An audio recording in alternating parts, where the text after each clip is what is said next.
霎眼，全街的單位快要住滿烏鴉。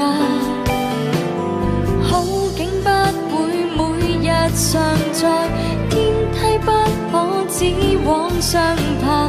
愛的人沒有一生一世嗎？大概不需要害怕。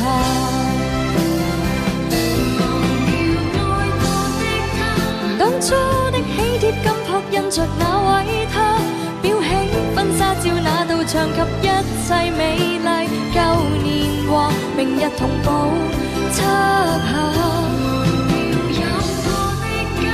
小餐台沙發雪櫃及兩份紅茶，溫馨的光景不過借出